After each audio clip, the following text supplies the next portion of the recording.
And I've got this control set around to its more martially sound. Have a listen. And listen to this.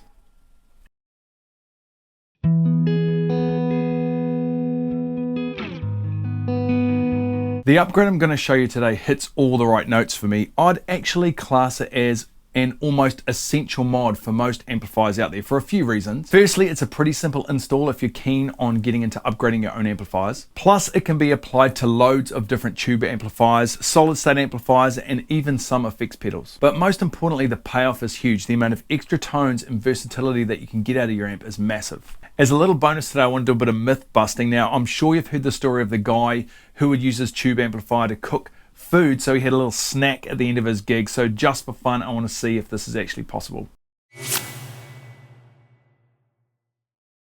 Because of how simple this is, I'm actually surprised it's not a common addition to most amps. Now, there are definitely a few amps out there with a variation of this installed, but what we're talking about today is replacing that slope resistor. The slope resistor is normally a fixed value inside your amp's tone stack, but making this variable massively expands what your tone stack is capable of. Altering this section affects the amplifier's gain structure, bass response, but most importantly, it changes the mid-range gain and center frequency, which is crucial because that is where most of the guitar tone lives, in the mid-range. Now, as the story goes, he'd get a piece of fish and he'd wrap it up and stick it in the back of his amp. Now, I'm going to go full Gordon Ramsay on this one, guys. I mean, what could go wrong? Okay, so how do we find the slope resistor on your amp? Well, first you need to grab a schematic. There's loads of schematics online. You've just got to find the exact model of your amp. And then you have a look through the schematic. And this is, what is this? A Marshall JCM 800.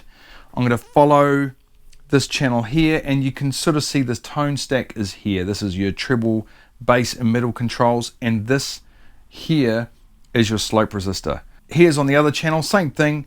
Treble, bass, middle control, that's the slope resistor there. Okay, let's have a look at another schematic. This one is a 65 Deluxe Reverb, and if I look through the normal channel here, here's my tone stack. I can see treble, bass, the mid control is fixed on this one, but that there is my slope resistor R6. If I want to find it on the vibrato channel, same thing, treble, bass, the mid is fixed, but that's the slope resistor. You can sort of see it makes that same sort of layout.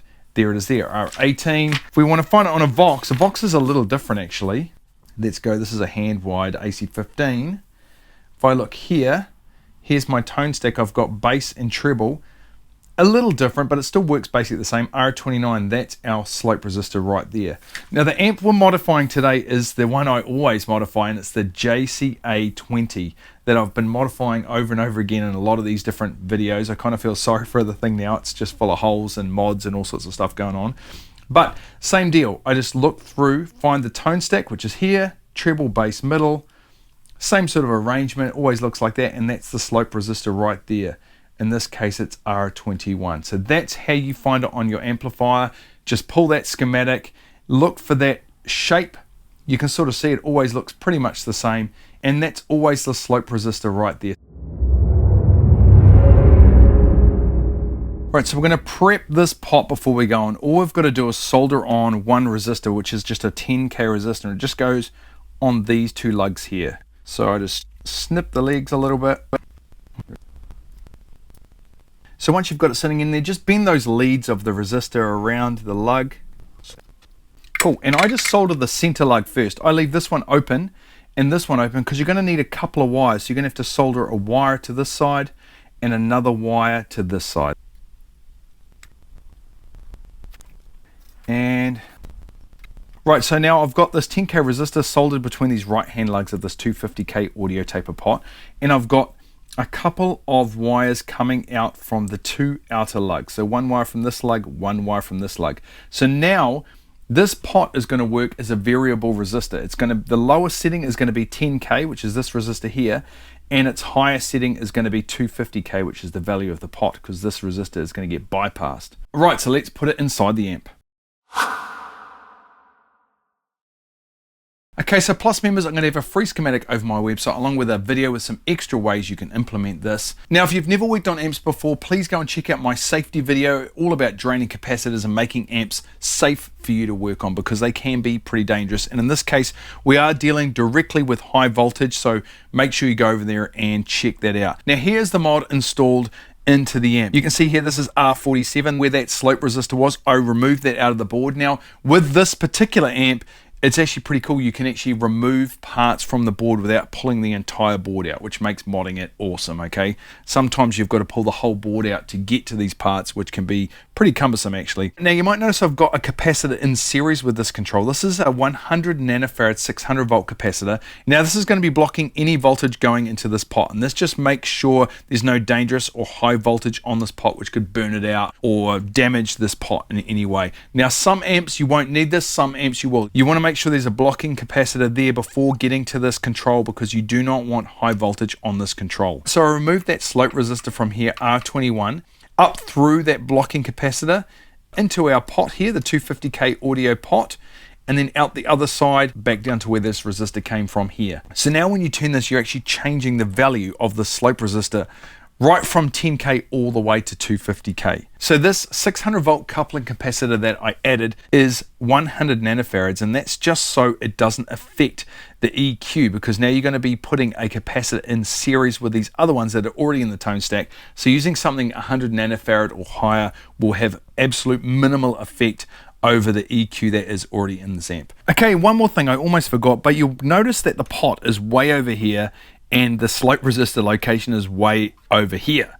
And I would normally want this pot as close as possible to where it is coming off the board. You don't really want to run long wires like this. I've only done that because I've modified this amp so many times and drilled so many holes in it that I just used an existing hole. It's just becoming a bit Swiss cheese like, this chassis, and I just didn't want to drill another hole in this poor thing. So I ended up running some wires, but you can actually, with long wires, you can get noise, you can get like RF interference, ghost notes, parasitic oscillation, like a lot of problems can come from running long wires like that. So keep those wires short, drill your pot close to where the slope resistor already is, just so the wires can be as short as possible. The pot is in, and this is how it sort of works. When I'm around halfway on this one, I've measured these values in here, it's about stock on this amp. So that's about the stock setting. If I back it off just a little bit, that is really close to a Marshall slope resistor value.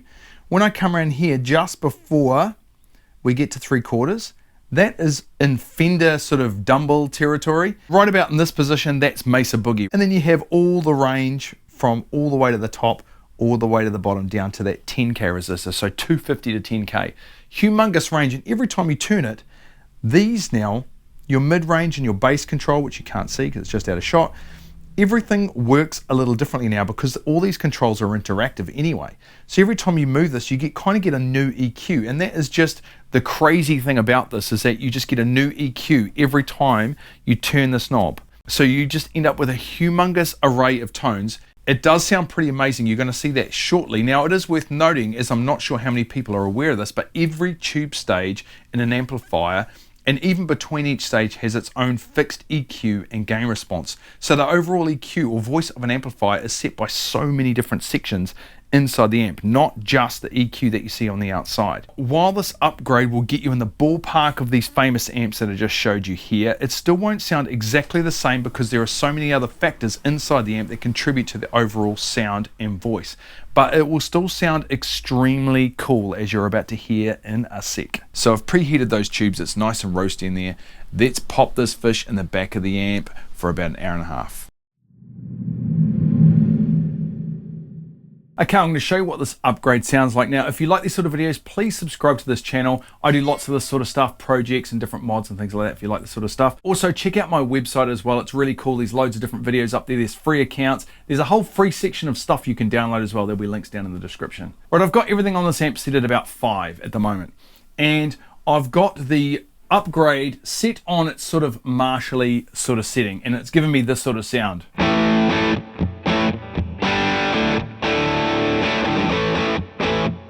Which is very Marshall-y, right? But you watch this. I'm going to shift this across. Right, I've just moved that knob around to the sort of fender position, and listen to what happens. There is a change in the whole gain structure of the amp, the EQ curve, and I've changed none of the other controls, so it's actually altered the entire amp. Have a listen to this.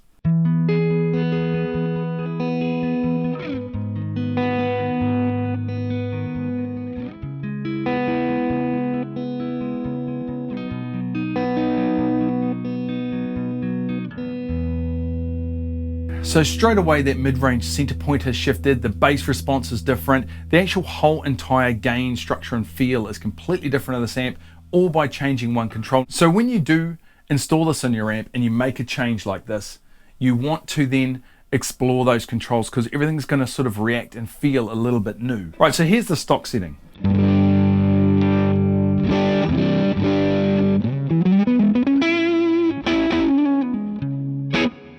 And remember, I'm setting this all at 5. I would normally be getting in there and sculpting some EQ and stuff, but I wanted you to be able to hear the difference just by changing that one control. So you can hear it's thicker, it's a bit more fuzzy, well, a bit more gain there, you know.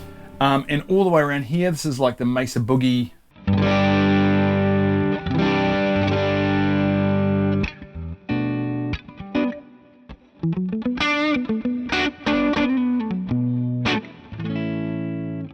Quite a drastic change in sound just by moving that one control. Let's try the extremes. This is all the way. This is 250k. You can hear that sounds quite a lot different there all the way around at 250. Let's try 10k. All the way around.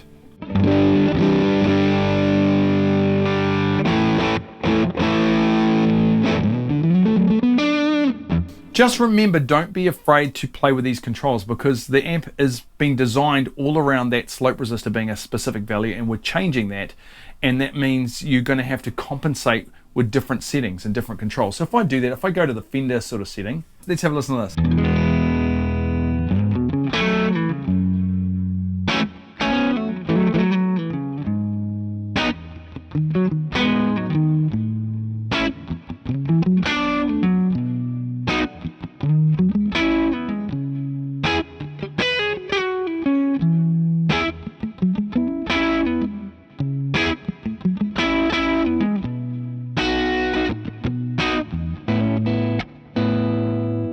So every time you turn that control, you're essentially revoicing your amplifier and in some ways getting a whole brand new amplifier.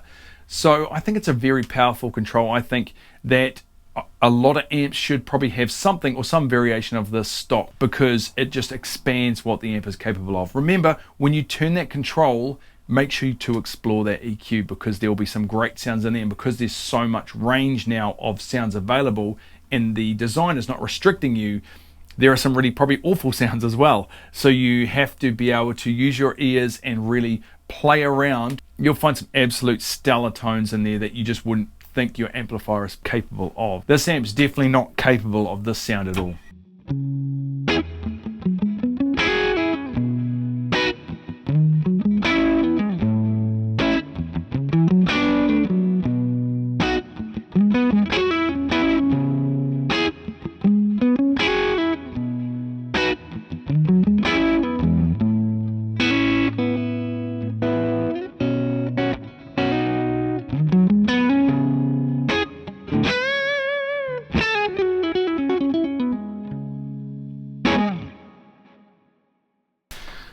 Okay, so I have just pulled this out of the amp. It's barely warm, really.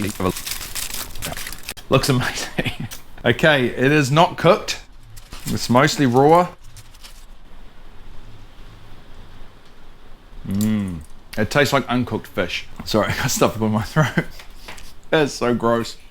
It is like not cool. That is completely myth busted. You can't cook stuff in your tube amp. And why fish? Why fish? Who wants to eat a gross piece of fish at the end of a gig? That is like disgusting. That was in there for like an hour and a half, like pretty much a whole set. I mean, just go to the servo and get a pie. You can't cook stuff in your amp. Don't try this at home. This really proves that amp upgrades don't have to be super complex to sound great and give loads of variation. If you try this inside your amp, please let me know how it goes down in the comments, and we'll catch you in the next video.